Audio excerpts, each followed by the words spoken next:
চারানার leader Anubrata বাবু একটা জেলার president, তিনি জেলে গিয়েছেন।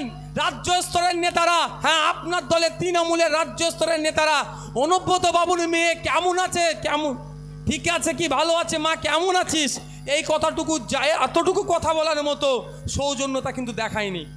যদি অনুব্রত বাবুর মেয়ে এখন জেলে, অনুব্রত বাবুকে অ্যারেস্টের অনেকদিন পরে তো অনুব্রত বাবুর মেয়ে অ্যারেস্ট হয়েছে, কিন্তু যে টাইম পিরিয়ডটা ছিল একবারের জন্য কেউ ফোন করে তাকে খোঁজ নেয়নি যে মা তুই কেমন আছিস, তোর বাবার অ্যাডভোকেটের জন্য কি কি লাগবে। তাহলে সামলাতে কাকে হচ্ছে? অনুব্রত বাবুর মেয়েকেই। তারা যদি জেলার নেতা হয়, জেলার প্রেসিডেন্টের সাথে যদি দল এই আচরণ করে, যারা বুথ স্তরের চারানার নেতা আছেন তারা ফেসে গেলে দল পাশে থাকবে তো? একটা জিনিস। দ্বিতীয় কথা, আজকের পর থেকে যদি কি আপনাদেরকে এই মারামারি হানাহানির কথা বলে, প্রথম বলবেন যেই দাদা দিদি আপনাদের মারামারি হানাহানির কথা বলবে সেই দাদা দিদিকে বলবেন, দাদা বা দিদি আপনি এসে বউনি করুন, আমরা হাফ ডজন দেব। বুঝতে পারছেন না? এখানে আইএসএফের কর্মী আছে, আমি তো কোনোদিন বলিনি আর বলবো না, আমাদের কেউ বলেও না। যদি আমি কোনোদিন আপনাদেরকে বলি, হোয়াটসঅ্যাপ কলে বলছি, হয়তো ফেস টাইমে বলছি, বোঝানোর জন্য বলছি, হোয়াটসঅ্যাপ কলে বা ফেস টাইমে বলছি, এই বাপি খামার পড়া একটু দেখে দাও তো, বাপির কাজ হবে কি জানেন বা আপনাদের কাজ হবে কি জানেন, ভাইজান আপনি আসুন, আপনি দুঘা শুরু করুন, আমরা ছঘা দেব। আপনারা ভাইজান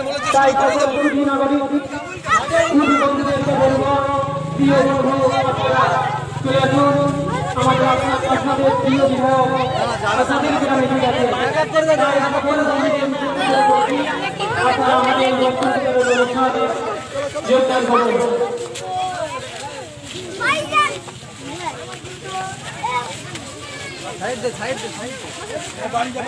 কোথায় স্বর্গ কোথায় নরক কে বলে না বহুদূর, মানুষের মাঝে স্বর্গ নরক মানুষের সুরাসন।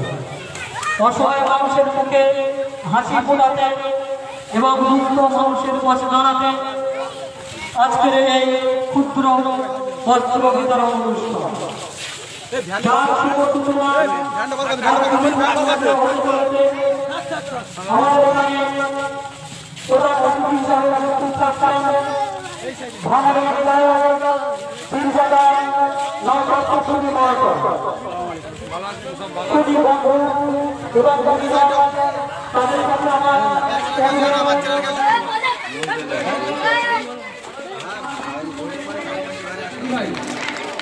আমার যদি আছে বিচার ব্যবস্থা জজেদেরকে ভয় পাইয়ে দেয়, যদি তারা ভয় পাবে না, কিন্তু সে চেষ্টা করছে।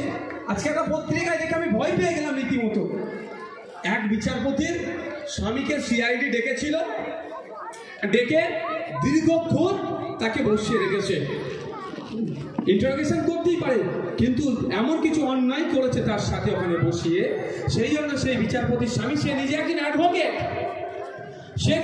অ্যাডভোকেট, তাকে যদি এরকম তার সাথে খারাপ আচরণ করে, তাহলে সাধারণ মানুষের সাথে কিভাবে করছে ভাবতে পেরেছেন?